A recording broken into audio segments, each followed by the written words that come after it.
Alrighty, folks, ton to get to on today's show. President Trump's triumphant visit to Riyadh, Saudi Arabia. Plus, he heads on over to Qatar. We examine negotiations in Ukraine and the state of the economy. But first, the news is moving faster than ever. People have been telling us they can't make sense of it all. So we are giving you more Ben Shapiro Show. More facts, more analysis, more clarity. Same time every day in a new, longer format. So tune in on Spotify, Apple, YouTube, or wherever you get your podcast. Plus, brace yourselves. Ben After Dark returns this Friday night. Somehow, we're still being allowed to make this show. What started as a modest segment has now spiraled into a full-length, member-exclusive fever dream, and frankly, we're too far gone to turn back right now.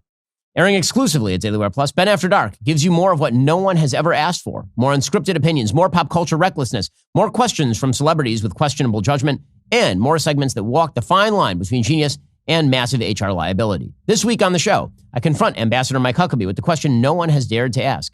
Does he know about Bill Belichick's new girlfriend? Also, we field an unfiltered query from a mystery guest in our brand new segment, Friends with Benefits.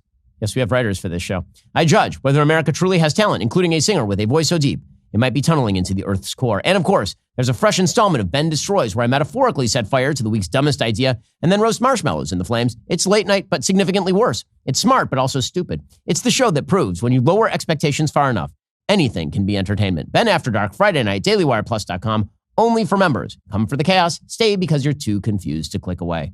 So yesterday was a huge day for President Trump in Saudi Arabia. He arrived in Riyadh. He was greeted on the tarmac by Crown Prince Mohammed bin Salman.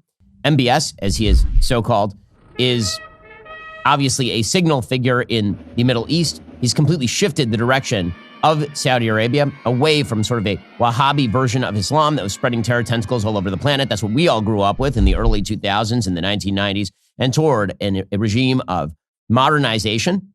That, of course, is very difficult to do in the Middle East.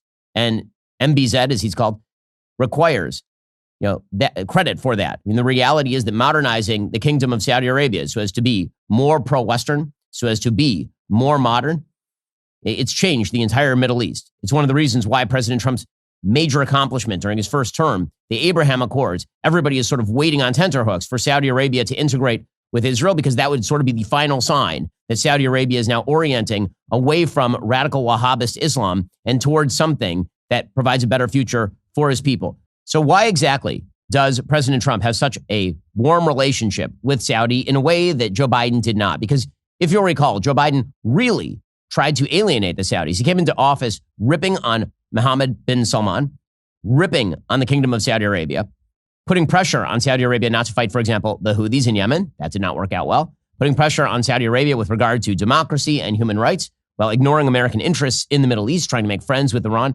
Well, Barack Obama and Joe Biden, who were really part of the same whole when it came to their foreign policy vision, made a bunch of big mistakes in the Middle East, particularly with regard to nations like Saudi Arabia. First, they kept saying words like democracy and human rights, and those would then trump American interests. So you'd have Joe Biden going out of his way during the 2020 campaign to talk about the killing of Jamal Khashoggi, who's a Muslim Brotherhood media member who was murdered by the Saudi regime in a Turkish embassy.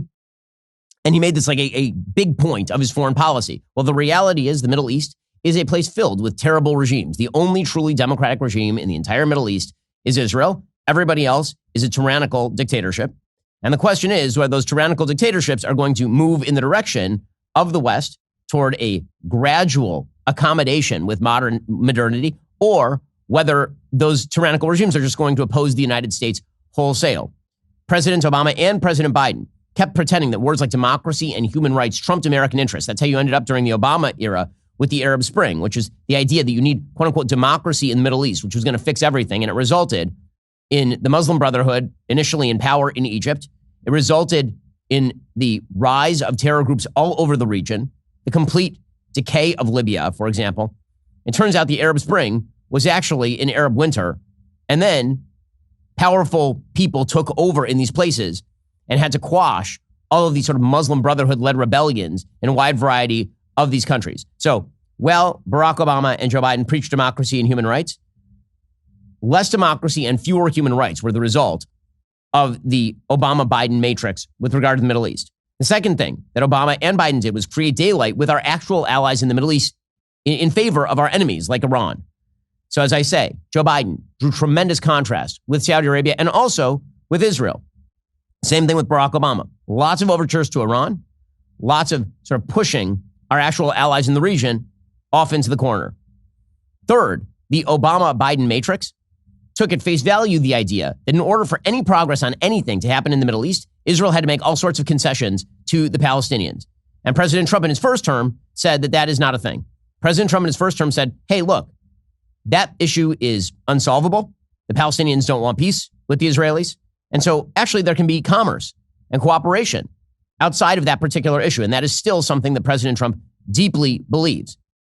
And then fourth, the Obama-Biden matrix tried to make overtures to Iran without any prospective consequences. It was, we will make you a deal and there will be no consequences. And we will make you a deal and there will be no consequences. Well, Donald Trump has reversed all of those things. And that is the reason why he's being more successful in the Middle East. One, he acknowledges that different countries are going to govern differently. The idea that democracy in Saudi Arabia is going to be a boon is a ridiculous notion on its face. First of all, we should recognize that democracy in the West took a couple of thousand years in order to actually take root. In places like Great Britain, which we consider sort of the great Western democracy, the powers of parliament were not fully effectuated until, at the very least, the Glorious Revolution of 1688. So you're talking about full-on hundreds of years of monarchy and oligarchy in Great Britain. Okay, well, the same thing is going to hold true in the Middle East, particularly because the Judeo-Christian West and the biblical values upon which it relies have some strains of democracy. There's nothing in the Quran that tends toward democracy. And so that, of course, is going to be sort of a problem in a lot of Islamic nations. So what does that mean in terms of governance? It means that if you wish to do business with any of these places, if you wish to actually move these countries towards some level of moderation, democracy is not going to be the number one answer in these places. If there were a democracy overnight in Jordan, there'd be a terror state. If there were a democracy in the UAE, there'd be a terror state. If there were a democracy in Saudi Arabia, the Muslim Brotherhood would probably run the place. So all of those big fancy words, those big idealistic words that Joe Biden and Barack Obama like to use in the Middle East, their sort of liberal universalism does not apply there. And this is something that President Trump really does understand. On the other hand, what President Trump also understands is that isolationism is not a real perspective in the Middle East. Now, I know yesterday there were a lot of people on the sort of isolationist right who were championing what President Trump was saying in Saudi Arabia. And I want to be clear. President Trump is not an isolationist. He has never been an isolationist. I'll tell you what isolationists don't do. Sell $150 billion worth of military weaponry to the Saudis. You know what isolationists don't do? Fly to Saudi Arabia and Qatar to cut billions of dollars worth of business deals. You know what isolationists don't do? Try to broker accords between Syria and the Saudis and Qatar and the Turks and Israel. Like that none of that's isolationism. What President Trump is not is, one, an isolationist. Number two, he is not a Wilsonian interventionist. And those are not the only two options. Wilsonian interventionism, what people like to call the sort of neocon idea. And again, that's a misnomer because the neocons were a specific group of people who were very hawkish on foreign policy. In the 1960s and 70s, there were liberals who were mugged by reality, became hawkish on foreign policy, and turned against the welfare state. And then that was sort of associated with Wilsonian interventionism in the early 2000s. But today, there are no neocons. Okay, the number of Wilsonian interventionists who believe in quote-unquote nation building in Iraq or Afghanistan, like who are those people? Please name them. Okay, so that is also obviously not the president's perspective. The president is a realist. What is a realist? A realist is somebody who understands that different nations have different interests, they have different cultures, and that those different nations with different cultures actually have to be negotiated with on their own level. We'll get to more on this in a moment. First, this July, there's a global summit of BRICS nations in Rio de Janeiro. The bloc of emerging superpowers, including China, Russia, India, Iran, are meeting with the goal of displacing the US dollar as the global currency. They're calling this the Rio Reset. As BRICS nations push forward with their plans, global demand for US dollars will decrease, bringing down the value of the dollars in your savings. While this transition will not happen overnight, the Rio Reset in July marks a pivotal moment when BRICS objectives move decisively from theoretical possibility toward inevitable reality. Learn if diversifying your savings into gold, the way I did, is right for you. Birch Gold Group can help you move your hard-earned savings into a tax-sheltered IRA in precious metals. Claim your free info kit on gold by texting my name, Ben, to 989898. With an A-plus rating with the Better Business Bureau and tens of thousands of happy customers, let Birch Gold arm you with a free, no-obligation info kit on owning gold before July and the Rio Reset. Text Ben to 989898. Today, you may have noticed that gold is doing pretty well in uncertain markets. Well, it's an uncertain market. Gold's doing pretty well. Text Ben to 989898 today to take a look at diversifying. Also, if you're a homeowner, you need to listen to this. Did you know that somebody can actually literally steal your home? Well, I don't mean they're going to come to your house and like jack it up on a truck or something, but they can steal the value in your home. A scammer can forge your signature on one document, use a fake notary stamp, and spend about $40 to file it at the county recorder. Then they can take out loans using your home as collateral. You won't even know it's happening until you start getting collection and foreclosure notices in the mail. Can you imagine if you or someone you cared about became a victim of these scams? That would be incredibly sad and frustrating, especially knowing there are people out there like Home Title Lock who can help keep an eye on your title. Most people never check on their home title once escrow closes. That's why it's critical to find out right now if you're already a victim by going to HometitleLock.com. They'll give you a free title history report and provide you with $1 million triple lock protection to help keep your home and equity safe. That's why I recommend and am proud to partner with Home Title Lock. Many people at the Daily Wire, including people on my own team, trust Home Title Lock to protect what is likely your biggest asset. Again, most of your asset value is probably locked up in your home. If you don't protect that, bad things can happen. Get 24/7 monitoring of your title, urgent alerts if there are any changes, and if fraud does happen, their U.S.-based restoration team will spend up to $1 million to fix the fraud and restore your title. When you go to HometitleLock.com right now and use promo code Shapiro, you can get a free 14-day trial and title history report to find out if you're already a victim. That's HometitleLock.com, promo code Shapiro. So President Trump goes to Saudi Arabia, and he praised MBS, Mohammed bin Salman, the crown prince of Saudi Arabia, who really is the power over there, in pretty glowing terms. What a great place. What a great place, but more importantly, what great people.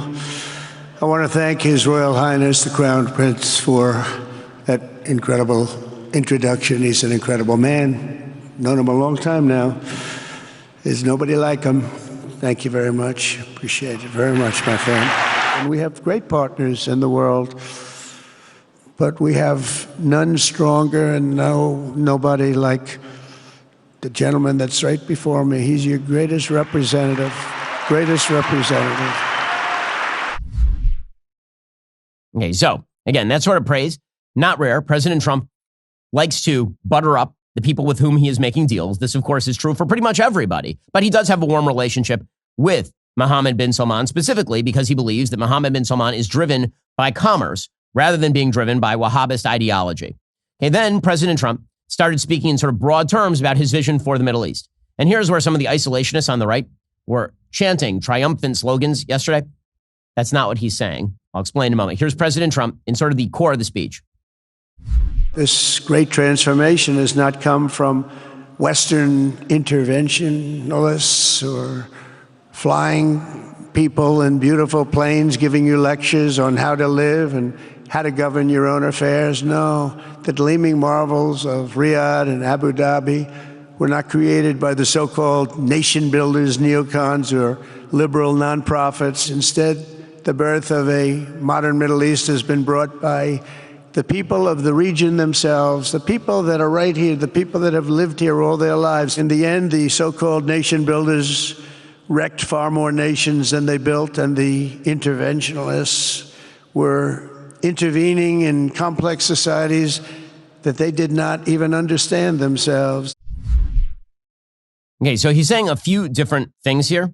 And in order to really understand what he's saying, we have to play the next clip of him talking about how he approaches the Middle East, where he says that a lot of presidents are worried about, big words like democracy or looking into the souls of the people they're dealing with. That's not how you do this. In recent years, far too many American presidents have been afflicted with the notion that it's our job to look into the souls of foreign leaders and use U.S. policy to dispense justice for their sins. I believe it is God's job to sit in judgment, my job to defend America, and to promote the fundamental interest of stability, prosperity, and peace.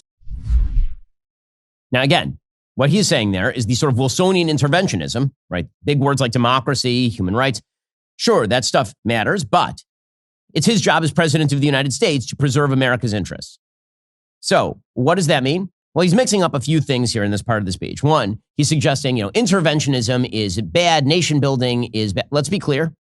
Saudi Arabia was in large part nation built by the United States. And there, what I mean is the entire Saudi economy is reliant on Western drilling for oil. When he says that you guys created this domestically, that is not true. I'm sorry, it isn't.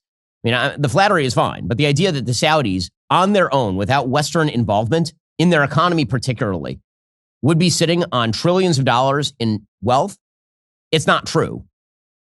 Okay, Saudi Arabia would look like most other countries in the Middle East, namely incredibly poor and fraught with peril, were it not for the fact that the West basically drilled their oil for them. Standard Oil of California created the entire Saudi oil industry in 1933. In 1938, what was called SoCal at the time succeeded in deep mining that uncovered Saudi's seas of oil. That company, SoCal, would later be named Aramco, which, of course, you now know. Texaco joined as a partner in 1937. It was American know-how, Western know-how that built the Saudi economy. In 1980, the Saudi government nationalized Aramco. By the way, I think if President Trump had been president at the time, he probably would have done something about that, because the idea of foreign countries nationalizing assets that were built by the West, that's not something President Trump typically likes. Ask him about the Panama Canal. American and European firms are largely responsible for Riyadh's skyline. If you go to Riyadh, it is filled with Western stores. It's not filled with Arabic stores. It is filled with Western chain stores. The United States has basically been providing security for the Saudi regime since the end of World War II. FDR and the king, then Abdulaziz ibn Saud, established strategic cooperation together in 1945, and we signed a mutual defense assistance agreement with the Saudis in 1951. This idea that non-interventionism in the Middle East was actually the way the Middle East was done, that's not true. The reason that the United States pushed Saddam Hussein out of Kuwait is because the Saudis were afraid Saddam Hussein was going to continue pushing into Saudi Arabia. The Saudi regime is, in fact, reliant on the United States and has been, in fact, reliant on the United States for 80 years or so. So, again, this is not saying that President Trump is wrong about his approach to the Middle East. It's saying that President Trump is a realist. He wants to be involved where it is in the interests of the United States to, in fact, be involved. He doesn't want to dictate to the Sauds that what they have to do is take counterproductive measures that will undermine their capacity to actually run the country, because that's not how deals get done. And President Trump was there to get deals done. I mean, that's what he is there to do. President Trump's signal contribution to foreign policy thought in the Middle East, his biggest contribution is the idea that commerce trumps ideology. And this was considered a fool's errand when President Trump first took this on during his first term.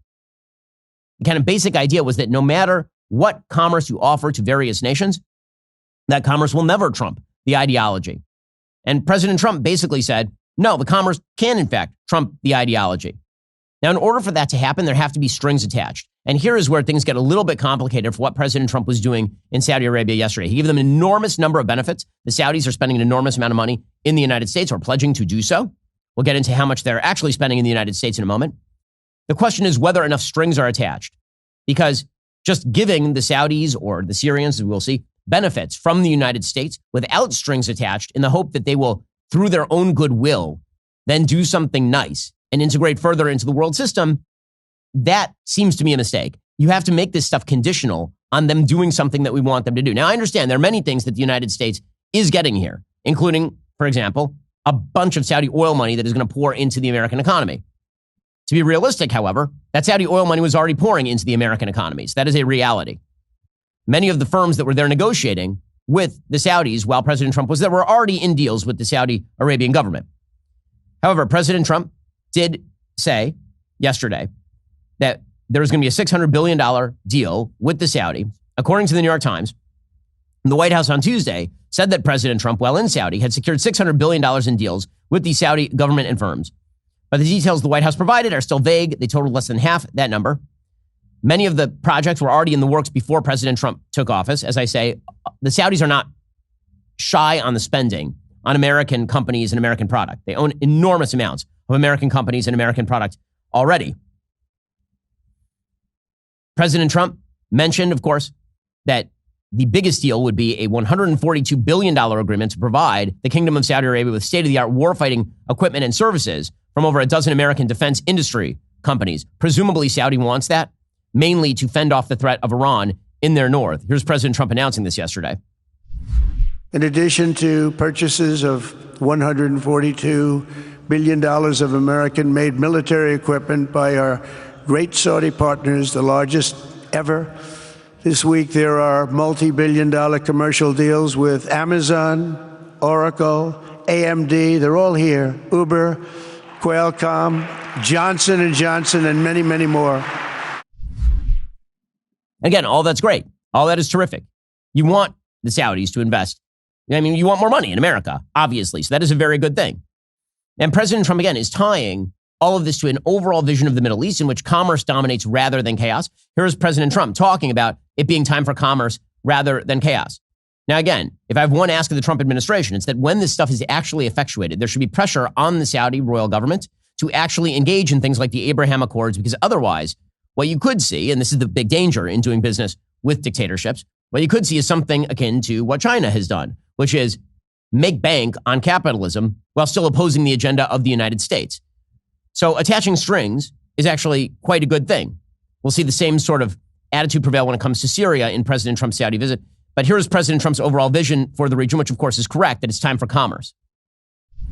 Before our eyes, a new generation of leaders is transcending the ancient conflicts of tired divisions of the past and forging a future where the Middle East is defined by commerce, not chaos, where it exports technology, not terrorism, and where people of different nations, religions, and creeds are building cities together, not bombing each other out of existence. And then President Trump said that he wants the Abraham Accords to happen. He said it'd be an honor to him if the Abraham Accords happen. Now, again, I wish that some of the stuff that he's giving to the Saudis had been tied to the Abraham Accords, because if he is going to broaden out his Nobel Peace Prize worthy accomplishments in term one, which that's what the Abraham Accords are, it seems to me that using leverage is a better plan than simply giving people things and then hoping on the back end they'll do the right thing. But here's President Trump yesterday. It's been an amazing thing, the Abraham Accords, and it's my fervent hope, wish, and even my dream that Saudi Arabia, a place I have such respect for, especially over the last fairly short period of time, what you've been able to do, but will soon be joining the Abraham Accords. I think it'll be a tremendous tribute to your country. Now, again, my hope is that it goes beyond hope, and it's made a condition of some of the things that we are doing for Saudi Arabia, since if the United States is to use its leverage in order to get countries to do more of the things that we want them to do, we should use leverage rather than simply giving them the things that they want and then hoping on the back end that they are going to give us what we want. Special envoy to the Middle East, Steve Witkoff, was speaking with Breitbart yesterday on specifically this topic, and he suggested that he believes that there will be a bunch of countries that come into the Abraham Accords under President Trump's administration. And we are out there. I have a very, very good team. We work with the State Department exceptionally well, which allows us to take advantage of talent from there as needed in some of these conversations that we're having. And I'm really confident that we're going to have 4, 5, maybe 6 countries enter the Abraham Peace Accords in the next couple of months. Okay, and the countries that he was mentioning there include, as we will see, Syria, Lebanon, Azerbaijan, Armenia, and he hopes Saudi Arabia. Now, President Trump did speak about the issue of what goes on in Gaza. Sort of the precondition to the Abraham Accords being expanded is the ending of the war in Gaza. And Trump said Gaza's leadership has to go, meaning Hamas has to go. My administration shares the hope of so many in this region for future of safety and dignity of the Palestinian people. But that cannot happen as long as Gaza's leaders take delight in torturing and murdering innocent people. Can't have it. I greatly appreciate the constructive role that the leaders in this room have played in trying to bring the terrible conflict to an end, including by helping secure the release of American hostage Idan Alexander. It was a big day yesterday, a very important day. I was told just before I left that they were going to be releasing Idan. We thought Idan was dead. 3 weeks ago, they said Idan was no longer living. And it was a very, very good thing. Ultimately, all hostages of all nationalities must be released as a stepping stone to peace, and I think it's going to be happening. A lot of things are happening. A lot of very positive things are happening on every front. Okay, now, speaking of a nation that he's attempting to bring into the fold, President Trump, he made a huge announcement with regard to Syria. So Syria, as we know, fell to HTS, which is, in fact, a terror group sponsored by the Turks. HTS is run by a man who now calls himself Ahmed al-Shara'a. Again, he switches his name all the time. His name used to be al-Jolani. That's, you know him as al-Jolani, but he switches his name sort of like Prince switches his name. So now he's the terror leader formerly known as al-Jolani, and he's now the Syrian president sponsored by the Turks. President Trump actually met with him yesterday. There's a picture of him shaking hands with a person who had a $10 million bounty on him as of about 2 weeks ago. because he was a member of Al-Qaeda, and then he was a member of ISIS, and then he was a member of HTS. Well, yesterday in Saudi Arabia, President Trump announced that he would be ending sanctions against Syria at the behest of Crown Prince Mohammed bin Salman. After discussing the situation in Syria with the Crown Prince, your Crown Prince, and also with President Erdogan of Turkey, who called me the other day and asked for a very similar thing, among others, and friends of mine, people that I have a lot of respect for in the Middle East, I will be ordering the cessation of sanctions against Syria in order to give them a chance at greatness. Okay, so big applause in the room in Saudi Arabia. Of course, Saudi Arabia wants the sanctions ended on Syria because they're hoping to forge some sort of common agreement with Syria. HTS is opposed to Iran. So there's this kind of Sunni-Shia split, obviously, in the Middle East, Iran representing the Shia. Sunni powers include Saudi Arabia as well as Turkey, and now HTS, which is, in fact, a Sunni regime in Syria. President Trump apparently told al-Jawlani, who he met today, that he wants to see Syria enter the Abraham Accords, clear out all Palestinian terrorists from Syria, and all of the rest. Well, again, all I will say here is that I don't think that President Trump's orientation here is wrong. I think the possibility of ending sanctions on Syria in order to get them to do things that are good for the West, good for the United States, and good for Middle Eastern peace, that's fine. But it better be a string attached, not a hope for a gift at the end of that process. Because otherwise, let's remember, okay, it was 3 weeks ago that al-Jawlani and his team were murdering Druze. Okay, they're just murdering Druze wholesale in southern Syria to the point that the IDF, the Israeli Defense Forces, had to deploy in southern Syria to save the Druze from al-Jawlani's terrorist thugs. And by the way, they were killing the odd Christian as well. So before we all cheer the removal of the sanctions, we should recognize that al-Jawlani is not, in fact, a friend to minorities in Syria. Also, there ought to be strings attached. So trust but verify would be the order of the day with both Saudi and with Syria and with everybody in the Middle East. Trust but verify. Right? Strings attached should be the way that we approach our foreign policy in these areas. We'll get to more on this in a moment. First, I'd like to change gears for a moment and talk about Israel. It is now May. Exactly 80 years ago this month, the horrors of the Holocaust finally came to an end. But did you know half of all Holocaust survivors actually still live in Israel? Think about that for just a moment. These elderly survivors who already endured unimaginable trauma decades ago, they're now facing renewed pain from the October 7th attacks. What makes this even more heartbreaking is that thousands of elderly Jewish survivors in Israel are living below the poverty line. There's simply not enough of a safety net for them, which is why I support the International Fellowship of Christians and Jews. The fellowship provides a real lifeline to these precious individuals through hot meals and boxes filled with nutritious food. For just $25, about the cost of a nice lunch, you can help provide a food box for somebody who desperately needs it. Or if you're able to give more generously, $335 provides hot meals for an entire year. If you're moved to help, it's easy to make a difference. Just head on over to benforthefellowship.org. That's all one word. Your contribution will directly impact the lives of these survivors who've already been through so much. Again, that's benforthefellowship.org to make a donation today. benforthefellowship.org. Also, I've been traveling a lot. That means it's hard to maintain my health. I got to head to the gym, got to spend time with the family. When I was younger, I used to think I could just power right through on willpower and caffeine. I learned pretty quickly peak performance requires peak nutrition, and that means eating veggies. But I hate veggies, so I'm thankful to have Balance of Nature, which fits right into even the busiest of days. Imagine trying to eat 31 different fruits and veggies every day. That sounds miserable and time-consuming. With Balance of Nature fruits and veggies, there's never been a more convenient dietary supplement to ensure you get a wide variety of fruits and veggies daily.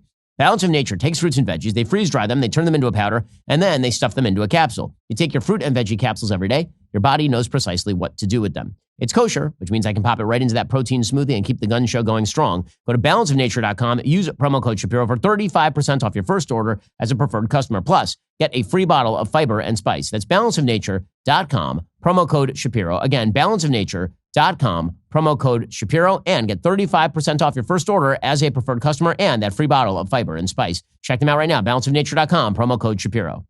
Now, meanwhile, President Trump has also rejected the soft Biden-Obama approach to Iran. So yesterday in Saudi Arabia, he said that he wouldn't hesitate to wield American power.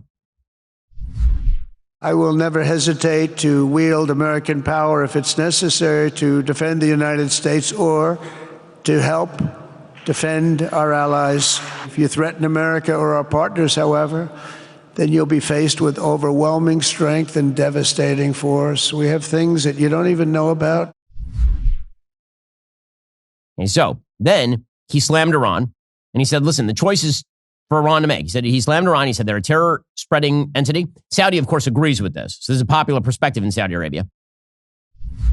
Our task is to unify against the few agents of chaos and terror that are left and that are holding hostage the dreams of millions and millions of great people. The biggest and most destructive of these forces is the regime in Iran, which has caused unthinkable suffering in Syria, Lebanon, Gaza, Iraq, Yemen, and beyond. There could be no sharper contrast with the path you have pursued on the Arabian Peninsula than the disaster unfolding right across in the Gulf of Iran. Okay, so again, his views on Iran are correct. He said the choice is for Iran to make. He said that if Iran doesn't get off the nuclear train, then there will be consequences. But with that said, Iran can have a much brighter future, but will never allow America and its allies to be threatened with terrorism or nuclear attack. The choice is theirs to make. We really want them to be a successful country. We want them to be a wonderful, safe, great country. But they cannot have a nuclear weapon. This is an offer that will not last forever. The time is right now for them to choose. Right now, we don't have a lot of time to wait. Okay, so again, that's fine. He talked about maximum pressure there. You'll notice that some of the language that has disappeared is the possibility of military action in that particular speech. So we'll see what President Trump means by that. He also spoke about the Houthis. Now, again, the American take on the Houthis, which is that the Houthis are no longer attacking American shipping in the Red Sea, and therefore the United States no longer has an interest. First of all, the shipping in the Red Sea has not returned. Okay, the people are not sending their ships through the Red Sea because they don't trust that the Houthis aren't going to attack it. Number two, the Houthis, while President Trump was in Saudi Arabia, fired multiple missiles over Saudi territory in order to fire them at Israel. So again, the Houthis have not, in fact, been defanged in any really serious way. But President Trump, again, this is sort of the balancing point that President Trump is at. And it's sort of an inflection point for what Trump means by realism, because there are, more interventionist strands of realism, more hawkish strands, there are more dovish strands of realism. Unclear, how President Trump comes down on that question. Here he was with regard to the Houthis. Following repeated attacks on American ships and freedom of navigation in the Red Sea, the United States military launched more than 1,100 strikes on the Houthis in Yemen. As a result, the Houthis agreed to stop. They said, we don't want this anymore. This was a swift, ferocious, decisive, and extremely successful use of military force. Not that we wanted to do it, but they were shooting down ships. They were shooting at you. They were shooting at Saudi Arabia. We don't want them shooting at Saudi Arabia, if that's okay. Okay, so again, he said he doesn't want them shooting at Saudi Arabia. They literally fired missiles over Saudi Arabia. I think the hope here is that by arming Saudi Arabia will then be given the capacity to go back into Yemen and push the Houthis out. That would be part of the goal here in all of this. Bottom line is that this is a triumphant trip from President Trump. He ends up with a bunch of committed Saudi money into the United States, a warmer relationship with the Saudi government, which of course is quite good, better tech relations with the Saudis. What I would love to see from President Trump and the American administration more generally, just the entire American government, if we are going to be doing these sorts of things with Saudi Arabia or relieving sanctions on Syria or making deals in the Middle East, make the strings attach. Make the strings attach. That's what President Trump did in his first term. And the reason UAE, Bahrain, Morocco ended up in the Abraham Accords is not because of pure goodwill for the United States or for Israel. It's because the United States made strings attach to the joining of all of those things. And that doesn't mean the United States has to act on behalf of Israel, obviously. The United States should pursue its own interests. But one of those interests would be a greater integration in the region, because that means more commerce. It means less conflict. It means less military funding. It means less weaponry in the region. It means less proliferation in the region. If you want a peaceful Middle East, the United States has always had a thumb on the scale. Only President Trump has properly used that thumb in order to achieve peace in the Middle East. He's the only president in my lifetime who truly did that. And I'd love to see him pursue that same sort of policy in Saudi. Meanwhile, President Trump headed on from Saudi Arabia to Qatar. And again, here you get into some very dicey territory, because Qatar is, in fact, a state sponsor of terrorism. Qatar is the number one funder of Hamas.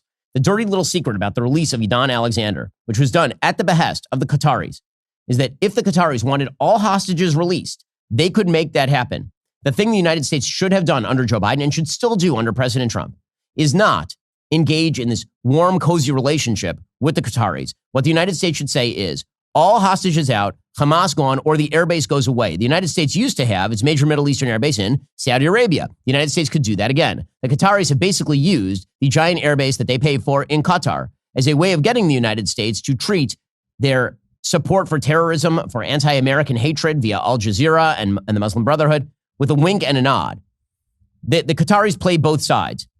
There's a fascinating piece from the Free Press. It's a very deeply researched piece called How Qatar Bought America, pointing out that Qatar, which is a tiny little nation, it's a postage stamp, has spent almost $100 billion to establish influence in Congress, universities, newsrooms, think tanks, and corporations. They are not doing this out of the goodness of their heart.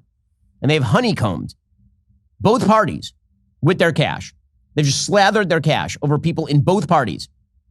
According to the Free Press, that airplane deal, which I've criticized on the show, is giving of a $400 million Air Force One ready airplane. It's not Air Force One ready, by the way. We have to completely remake it. We have to check it for Chinese tech. We have to make sure there are no bugs in it. It'll take years to retrofit that particular plane.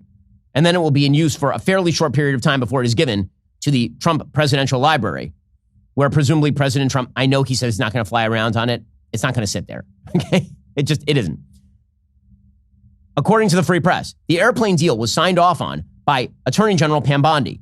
She used to work at a Washington, D.C. lobbying firm that received $115,000 a month from Qatar to fight human trafficking, according to a 2019 contract reviewed by the Free Press, which, by the way, that is an absurdity. Qatar engages in slave labor. The idea that Qatar is an opponent of human trafficking, who do you think built the World Cup Stadium? It's a major issue in Doha. But it's not just the Attorney General who's being paid over $1 million a year to fight trafficking by Qatar.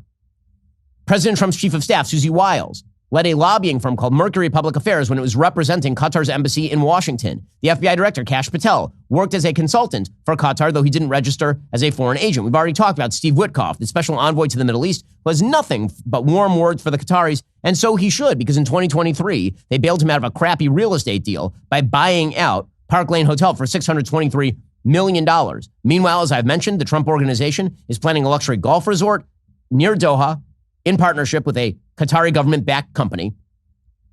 As I mentioned, the president's son, Donald Jr., is speaking next week at a Qatar Economic Forum. Originally, the session was called Monetizing MAGA. Omid Malik of 1789 Capital, who's his partner at 1789 Capital, was also supposed to speak there. Qatar, of course, is a terror supporter, as I mentioned yesterday. They support the Muslim Brotherhood. They support Hamas. They used to support the Taliban. They've cheer-led pretty much every form of radical Islamic terrorism in the entire region.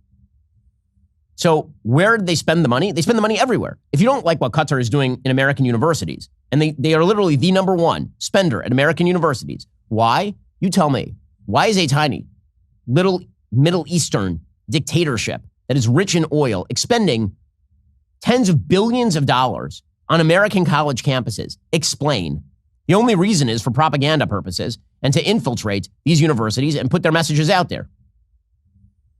According to the Free Press, Qatar has spent, over the course of the last few years in the United States, $29 billion on weapons purchases, $30 billion on business investments, $20 billion on energy plants and export facilities, $6.3 billion on colleges and universities, $224 million on lobbying and public relations.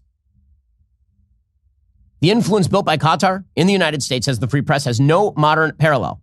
Whether compared with large American companies seeking to influence antitrust policy, energy firms trying to win new drilling rights, or other foreign governments aiming to shape U.S. policy or shield themselves from it. For comparison, Qatar spent 3 times more in the United States than Israel did on lobbyists, public relations advisors, and other foreign agents in 2021. Qatar spent almost 2/3 as much as China. Qatar is a country with a population of 2.6 million people. China is a country with a population of over 1 billion people, and they spent 2/3 as much as China. Why? Because they are a stand-in for terrorists all over the region. They're a clearinghouse for terrorism all over the region.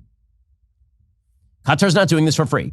And just as the president should be attaching strings to things the United States does for other countries, if you think Qatar is not attaching strings and they are doing stuff for just the bleeps and the giggles of it, they're doing it out of the kindness of their heart, That's a ridiculous notion. Of course, Qatar is not doing it that way.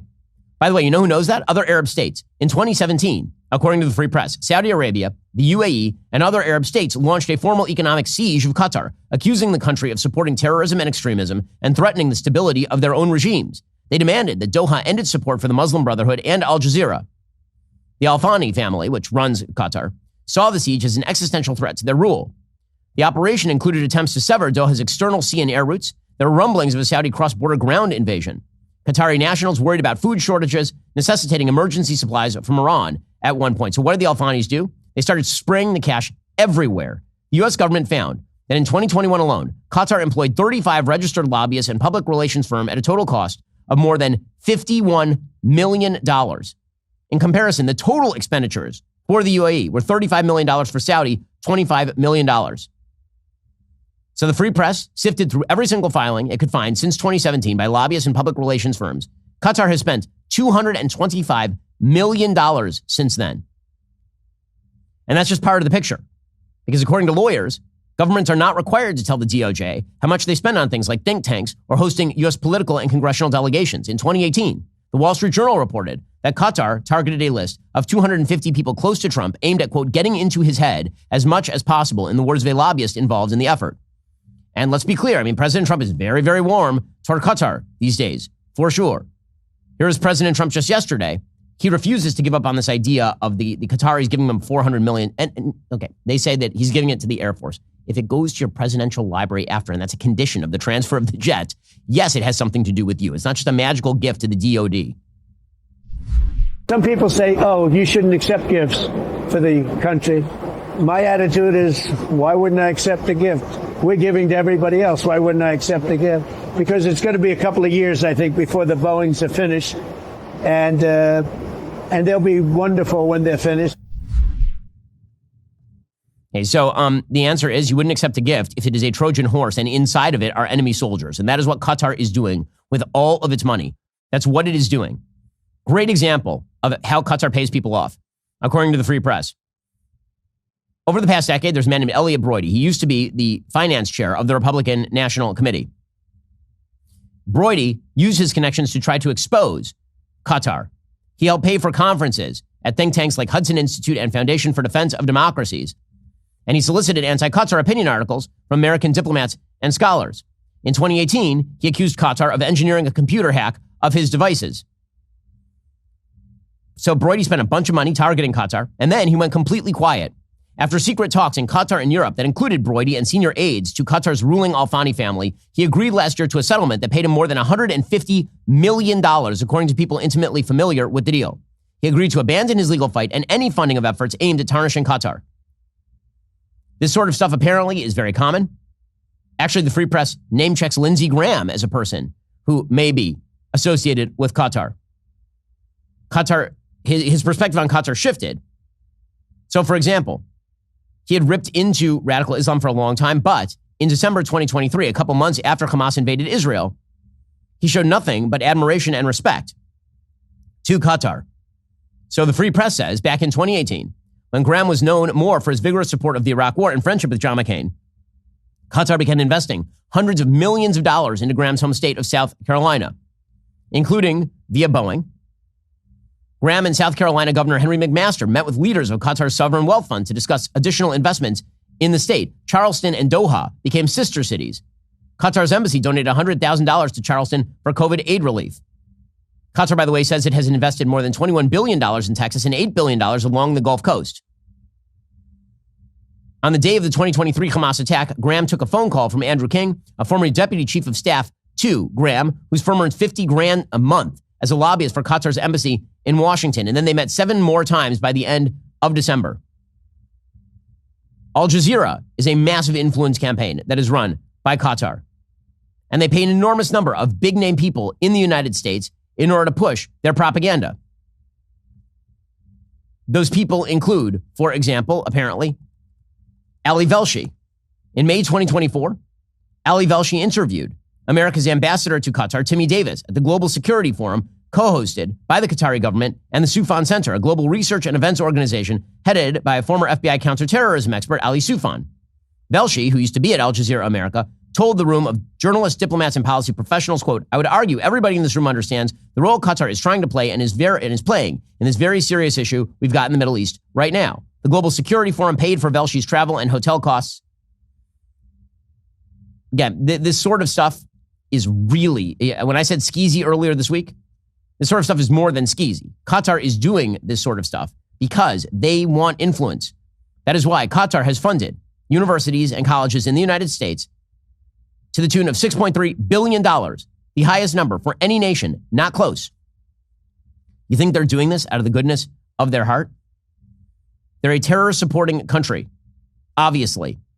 And the fact that the United States, the Trump administration, continues to treat them as an honest broker is wrong. It is not true. And it's from people on both sides. Again, Democrats are jumping on the jet question, but that's not really the question. The question here is, what is Qatar doing at the university? You can't say it's good for Qatar to fund our universities, but bad for them to give President Trump a jet. Both things are not good. Both things are very bad. Qatar is a cancer from within the Western coalition. That is what they are. And pretending otherwise is a mistake. Meanwhile, again, as I've said, it does not benefit President Trump to continue to take this jet. It just doesn't. It's not just people like me saying this. Obviously, there are Republican senators who are going to be up for re-election, who are going to be asked questions about all of this. Senate Majority Leader John Thune said that there are lots of issues associated with that offer I think need to be further talked about. Senator Rand Paul said, I think the jet probably sends the wrong signal to people. I don't like the look or the appearance of it. I would hope he rejects it. Senator Cruz noted Qatar's financial support for Hamas and also that Qatar backed Hezbollah. He said, I think the plane poses significant espionage and surveillance problems. We'll see how it plays out. Again, this is going to be a problem. It will. And Democrats are going to make hay out of it. Apparently, Democrats are planning to fly some flags in Florida near Mar-a-Lago, calling it Qatar-a-Lago. I mean, honestly, it'd be political malpractice for them not to jump on this, considering they basically have no other ground to attack President Trump. Hakeem Jeffries is hopefully, like with stars in his eyes, attacking the $400 million jet, quote-unquote, gift. A $400 million flying palace is an unconstitutional gift to this president or any president if it is not explicitly approved by the United States House of Representatives and the United States Senate. Okay, so by the way, that is a thing that actually happened with the Statue of Liberty. So people saying this is like the Statue of Liberty, a few differences. One, the president couldn't personally fly the Statue of Liberty. Two, it actually did have to be approved by Congress. Three, it was from an allied country, France, not a country that supports terrorism, Qatar. So a few differences. Also, the Statue of Liberty did not have surveillance technology, probably honeycombed throughout the technology, on the most sensitive security site in America. So there are a few differences that I will note there. Chuck Schumer is using this as an opportunity to hold up President Trump's Justice Department nominees. According to the New York Times, Senator Schumer, who is the Democratic minority leader, intends on Tuesday to put a hold on all Justice Department political appointees awaiting Senate confirmation until he gets more information on plans by President Trump to accept a luxury airliner from Qatar. Schumer said on the Senate floor, it's not just naked corruption, it's a grave national security threat. And he's expected to call on the Justice Department's Foreign Agents Registration Act unit to report on any activities by Qatari agents in the United States that could benefit the president or any of his family's businesses. This is why, again, got to stay away from the shady activity, because Democrats are going to make hay out of it, if for no other reason. Now, I have moral objections, but put aside the moral objections, just for practicality's sake. If you want President Trump to succeed, this is not helpful in doing all of that. Democrats, meanwhile, also jumping on the Trump family's crypto investments. According to Axios, Senate Democrats are asking President Trump to divest from his own cryptocurrency empire as he embarks on a Middle East trip this week. Senators Elizabeth Warren and Chris Van Hollen urged Trump on Monday to divest from his stablecoin before reaching any agreements with foreign governments on his trip abroad. Why? Well, because the New York Times reported earlier this month that the Trump family members could profit from $2 billion worth of their stablecoins that would be used for a foreign transaction involving an Abu Dhabi investment fund. Again, there are all sorts of questions about crypto and World Liberty Financial and the Trump family and foreigners being able to buy that sort of crypto, influence operations, and all the rest.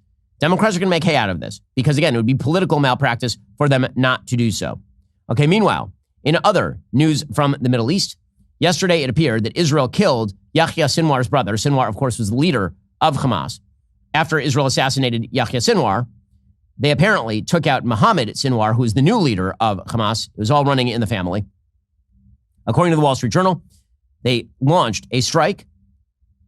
It hit an underground site near a European hospital. It's called European Hospital in Khan Yunis because this is where terrorists hide. This, again, is why it is so absurd for the French government to yell at the Israelis about, oh my God, you're attacking your civilians. They're not civilian sites when you use them as terror bases. If you use a hospital as a terror base, it is now a terror base, not a hospital. This is why Mohammed Sinwar hid there. Again, the unspoken acknowledgement, by the way, that the IDF, the Israeli Defense Forces, are actually targeted and moral lies in the fact that the Palestinians are constantly hiding beneath civilian sites. You know who doesn't care about hiding beneath civilian sites? Terrorists in Chechnya. You know why? Because they know that Vladimir Putin is just going to blow away their families, everybody around them. They don't care. If Vladimir Putin does not care. So if terrorists in Chechnya hide behind their kids, Putin just blows away the kids. The reason that terrorists in Gaza hide behind children is because they know that Israel is reluctant to kill children. They know that Israel is reluctant to hit so-called civilian sites. That is the specific reason they do it. Acknowledging the innate morality of the IDF is the key to understanding why Hamas is hiding in these places, obviously. So footage is available of the strike. It could take days for Israel to determine whether the strike was successful in killing Sinwar. But it's very likely that Sinwar is dead. They blew a crater in the middle of the street. They targeted the tunnel. This could lead, presumably, to a broader conversation because if you've defenestrated the entire leadership of Hamas, then basically there's no chance that Hamas is going to lead the Gaza Strip. So hopefully this leads to a faster off-ramp, including the complete destruction of Hamas in the Gaza Strip. Meanwhile, in other foreign policy news, direct talks have now been set in Turkey between Russia and Ukraine. Now, originally, Vladimir Putin said that he was going to go to Turkey and negotiate with Vladimir Zelensky. That was something that he had said he was going to do. President Trump then encouraged Zelensky to put aside his demands for a 30-day ceasefire in order to have those direct talks. Zelensky said yes, and now it appears that Putin is not actually going to show up. So, shock of shocks, it turns out that Putin is slow playing this thing, figuring that President Trump is going to withdraw support from Ukraine, and then he'll just be able to roll the tanks right through Kyiv. That is the game. It is a slow play.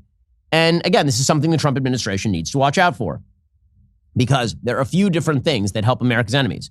One of them is just slow playing America. This is what Iran is doing. Iran has no intentions of giving up its nuclear programs. None, zero, zip, zilch. They are slow playing Special Envoy Steve Witkoff right now to give them time to rebuild their air defenses, to give themselves time to rebuild their ballistic missile supply, and to allow them to move closer to the development of a nuclear weapon. That is what they are doing. Iran can win in two ways. One, a bad deal cut with the United States, and two, no deal cut with the United States, but a lengthening of the time period for their nuclear program to gain steam. Putin seems to be doing the same thing with regard to Ukraine. He's slow playing the negotiations in the hope that President Trump and the administration will basically get bored and walk away. And here's the problem in Ukraine. The Europeans are ready to pick up the ball, spend more money, give more military weaponry. I've been in Ukraine. I've talked to people who have fought in the army over there. The Ukrainian weaponry is largely reliant on American munitions. You can't just switch those over overnight to European munitions. It takes a period of time to switch those over to European-made armaments. If the United States stops supplying, there will be a gap in the armaments. If there's a gap in the armaments, Russia can steamroll. That is what Putin presumably is hoping for. So, going to Turkey will be Secretary of State Marco Rubio and Special Envoys Steve Witkoff and Keith Kellogg. Putin apparently will not be going. Zelensky will be going.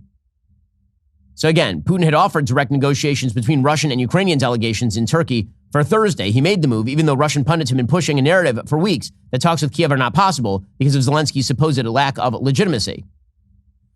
It'll be interesting to see whether or not anything comes of these talks. Again, I think that it is highly unlikely that anything comes of these talks because given the fact that Russia's innate goal is the destruction of the Ukrainians as an independent polity, that their goal at the very least is to set up some sort of puppet regime, I say Belarus, in this region, that the notion that you're going to be able, I think, to negotiate a deal there is lackluster. With that said, obviously the United States has an interest in trying to promote that as much as humanly possible. Okay, meanwhile, when it comes to the economy, obviously President Trump getting off the schneid with regard to the tariff war, moving away from the 145% tariffs that the Treasury Secretary said were unsustainable on China, moving toward what will be probably a 30% tariff, moving the rest of the world to a 10%. That's better than it was. It's not as good as it could be. It is still the truth that the overall tariff rate, the average tariff rate after all of this is still going to be significantly higher than it was before. The tariff framework in the United States remains as high as it has been since the 1930s. And the current tariff rate on average will remain somewhere in the 13% range. Now, the average tariff rate until all this happened was much closer to zero. So this is why people are still worried about inflation. This despite the fact that the CPI came in lower than expected. People are still waiting for the inflationary policies to actually hit. So basically, the tariff war was the old Yiddish joke. There's an old Yiddish joke about a man and his wife. He's not getting along with his wife. So he goes to the rabbi and he says, "Rabbi, I'm not getting along with my wife. It's just loud in my house. It's dirty in my house. You know, I can't deal with it." And so the rabbi says, "I want you to take a chicken and put it in your house, a live chicken and put it in your house." And says, "Okay. I mean, it doesn't seem great, but he's the rabbi." He takes a chicken, puts it in his house. A week later, he goes back to the rabbi. He says, "Rabbi, it's unthinkably bad in my house. I've got problems with my wife. It's dirty. It's loud. And now I've got a chicken in there." The rabbi says, "I need you to take 2 goats into your house." So the man takes 2 goats and puts them in his house. And he comes back a week later and says, "Rabbi, I can't deal with this. I'm going to lose my mind. This is crazy. I've got a chicken and 2 goats and my wife, and it's dirty, and it's just terrible and loud and awful in the house." And the rabbi says, "I need you to take a cow and put it in the house." And so the man says, "All right," he puts the cow in the house, comes back a week later, says, "Rabbi, it's awful. I can't handle this at all. I'm committing suicide. This is awful." The rabbi says, "Okay, now it's time. Take all of the animals out of your house. The chicken, the 2 goats, the cow, take them all out of your house." The man does. A week later, he comes to the rabbi and says, "Rabbi, I got to tell you, it's so quiet in my house. It's amazing in my house. My wife and I are getting along for the first." That's basically Trump's tariff war. So Trump decided to stack on what was a good economy that he himself was building, a giant tariff war, and then he removed most of it. The difference is the chicken's still in the house. So the chicken still being in the house means that inflation is not yet dead. It is still a serious concern. According to the Wall Street Journal, inflation was relatively mild in April, but economists said tariffs will end a recent lull and push up prices in the coming months. The consumer price index rose a seasonally adjusted 0.2% in April, according to the Labor Department. Analysts said this was good news because it didn't reveal bad news. And by the way, this seems to be the sort of way that we are now viewing how the markets work, is that if it's not bad news, it's good news. Well, actually, if it's not bad news, it's just news. Okay, there's a difference between good news and bad news. And just to point out the obvious, when President Trump took office, the stock market was at 45,000. The Dow Jones Industrial Average is at 45,000 or so, 44,600. Today, the Dow Jones Industrial Average is at 42,220. Okay, so that is not growth. It's not a massive dump, but it's not growth. Okay, what you would like to see is actual growth. You want to see that number going up and to the right. If you had said to me when President Trump took office that 5 months into his administration, the stock market would essentially be flat, I'd say that's kind of weird. I mean, President Trump is a better president economically than Joe Biden. Really, it should be going up and to the right. So removing most of the bad policy, but leaving some of the bad policy is actually not going to be, I think, enough to forestall the possibility of some sort of stagnation, which is why the tax plan becomes so important. By the way, I think the tax plan is still baked into the stock market. I think that the stocks are already assuming the tax plan will get done. So I don't think after the tax plan gets done, there will be a major stock market increase. We need a bunch of things to happen economically. We need massive deregulation. We need true AI breakthroughs. And we need better free trade agreements with all of these countries that we are currently slamming with 10% tariffs when we were at close to zero with most of them a moment ago. So we are not out of the woods yet. And the sort of early triumphalism, again, just I'm going to warn, there's a difference between avoiding the really, really bad thing. There's a big difference between not having the cow, 2 goats, and a chicken in your house and having nothing in your house. Right there, that right now we still have a chicken. The chicken's still making trouble. That's not wonderful. We need to fix that. Well, joining us on the line to discuss President Trump's latest economic move with regard to big pharma is Tevi Troy. He is a best-selling presidential historian and former White House aide, as well as the Deputy Secretary of Health. And of course, he has a brand new book out called The Power and the Money, The Epic Clashes Between American Titans of Industry and Commanders-in-Chief, which is a fascinating read, especially given the close relationship between President Trump and business leaders today. Tevi Troy, thanks so much for joining the show. Really appreciate it. Ben, thanks. And thanks for reading my book. So let's talk about President Trump's announcement with regard to big pharma. So he had said this was sort of the biggest announcement of his presidency so far. It is a unilateral attempt to lower pharmaceutical prices by doing what he calls most favored nation status, the idea being that Medicaid should basically pay the lowest price that anyone is paying for pharmaceutical products used by Medicaid and by foreign countries. The case that I've been making is that that is the wrong way to approach this issue, that the reality is that if you actually want big pharma to charge lower prices to Americans, what you actually ought to do is use the kind of tariff measures that President Trump is using on foreign countries to get those foreign countries to pay their fair share. Basically, all of these nationalized healthcare systems are ripping off Americans by paying artificially low rates for American pharmaceutical drugs. And then we pick up the bill for that specifically because of their negotiating position. Cramming down more of that on the pharma companies just kills R&D. Yeah, Ben, that is exactly right. And I always get nervous when I hear the phrase unilaterally set prices, because that's government setting prices rather than the market setting prices. And as you know well, the market is the best mechanism for setting prices. But you're right, the Europeans artificially push down American prices because they don't want to pay their full share for pharmaceutical products. And that does leave American consumers fitting the bill. Imposing price controls here doesn't solve the problem. What we should do is, yes, encourage the European countries to pay their fair share, but also we should do FDA regulatory reform so it doesn't cost over $3 billion to do a new drug. We also need to do tort reform. The trial lawyers extort hundreds of billions of dollars from these pharmaceutical companies, and that gets priced into the products. So there's a lot of other factors here besides just what President Trump is talking about. So, Dr. Troy, one of the things that I'm worried about is when you look at Make America Healthy Again, which has a lot of great things attached to it, the idea that we should look at our food supply or that we should be more careful about our own nutrition. One of the problems with MAHA is its sort of orientation against pharma in general. This idea that big pharma is the enemy, and therefore actually trial lawsuits are good, that it is an active good to basically sue pharma all the time or make it more difficult to bring drugs to market, not make it easier to bring drugs to market. I think people don't understand as a general rule, why are pharmaceuticals so expensive in general? Non-generics. Generics in the United States are actually cheaper than they are anywhere else in the world. But non-generics in the United States, brand new drugs that are produced, are extremely expensive. Can you explain the process for why it is so darned expensive for a new treatment to be provided to the market? Yeah, it's a really great question. And there's a lot of really great points you made, including the fact that generics are indeed cheaper here.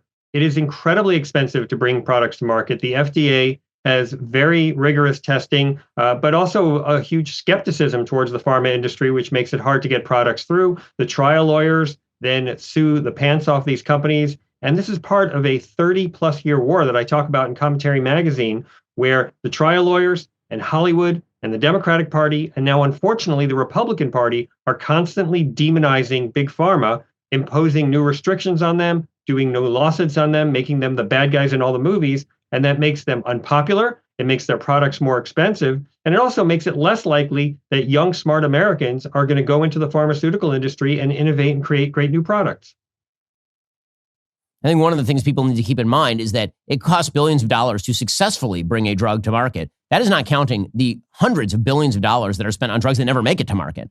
A huge percentage of R&D is done on pharmaceutical products and drugs and biotech that will never make it all the way into a patient because there's so many things that are tried and you have to follow every pathway when you're doing that in order to determine whether the thing is even going to be effective or not. You have to go through multiple rounds of trials. You might you have to get through 4 phases from the FDA in order to get actual FDA approval. Most drugs fail out at phase 1 or phase 2, and it's basically a winnowing process, which is why so few drugs how many drugs actually make it to market, new drugs or new pharmaceutical products make it to market every year in the United States?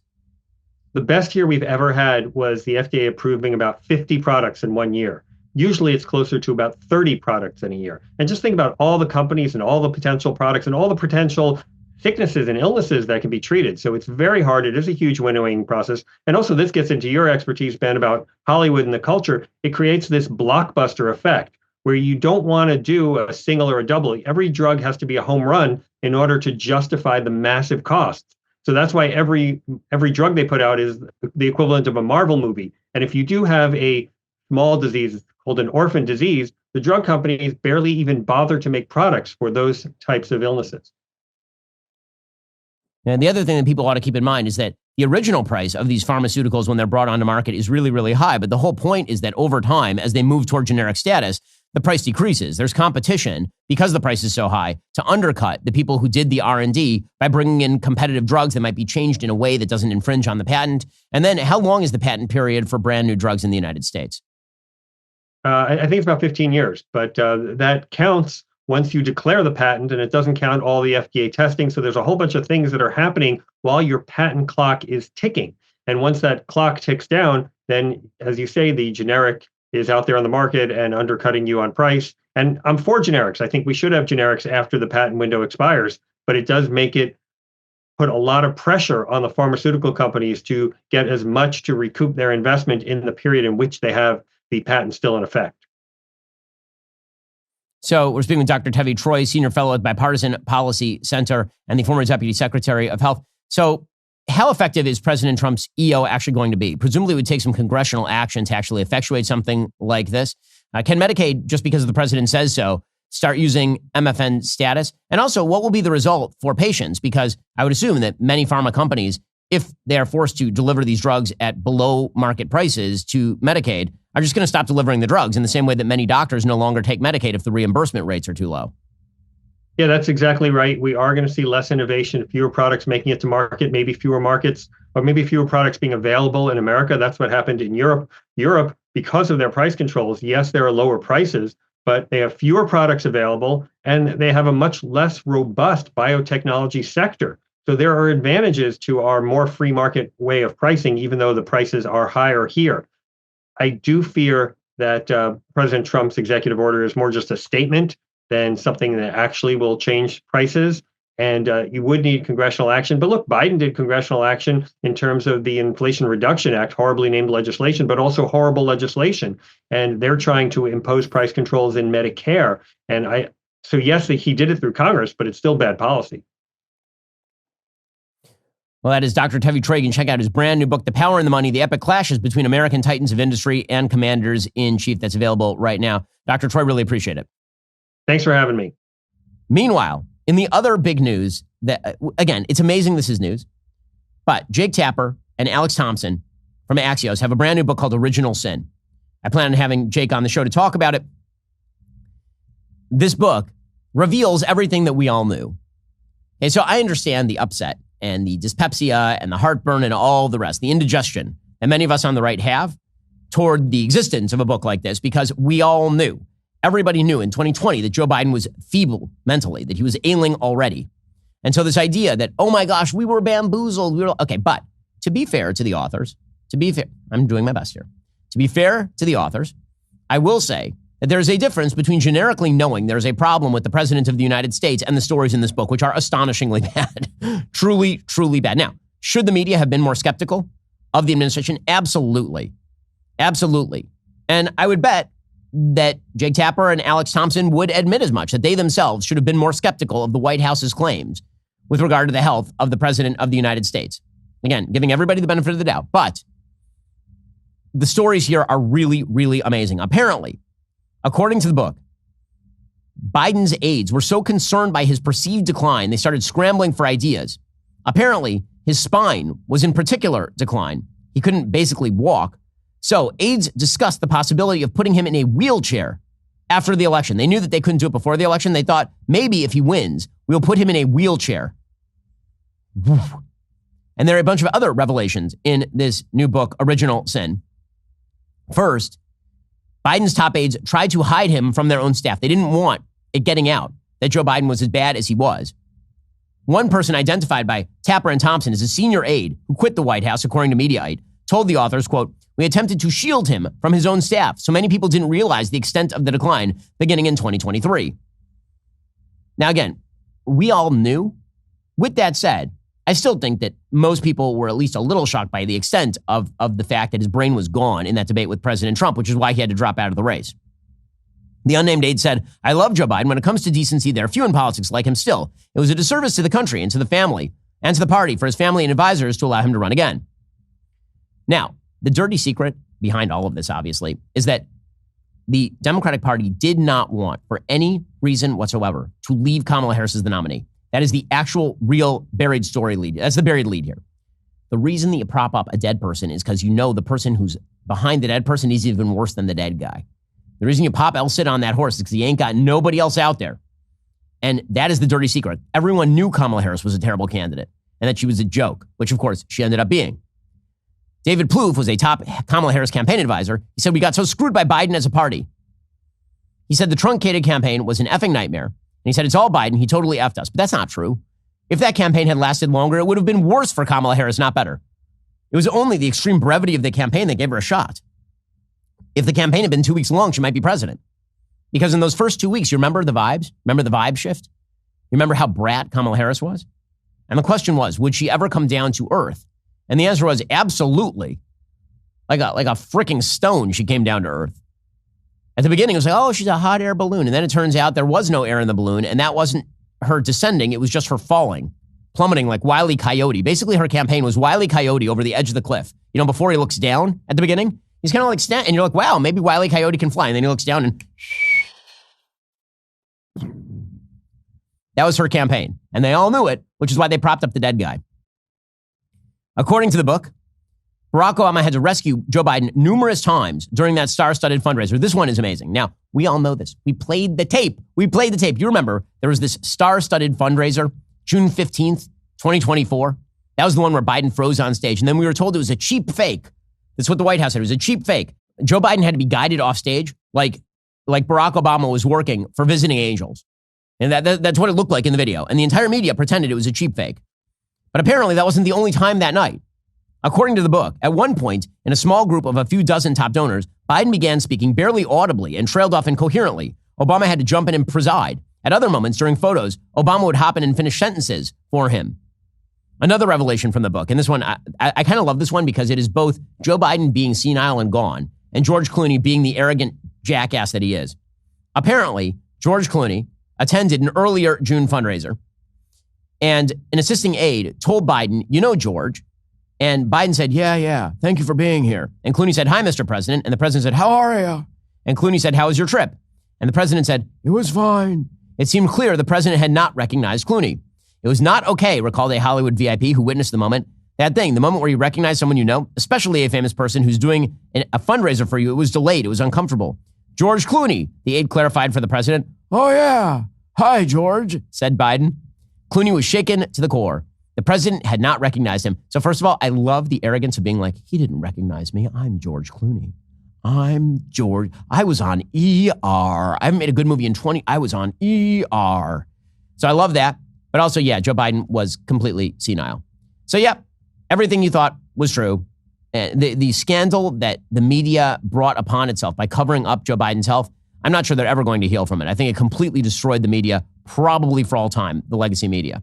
Alrighty, coming up on the Ben Shapiro Show, we'll get to MLB now declaring that Pete Rose and Shoeless Joe are off the ban list for the Hall of Fame. We'll get to what I feel about that as a baseball fan. Plus, David Hogg, they're going hog wild on him over at the DNC. He might be ousted. So that he lasted about 7 Scaramucci's. Remember, in order to watch, you have to be a member. If you're not a member, become a member. Use code Shapiro at checkout for 2 months free on all annual plans. Click that link in the description and join us.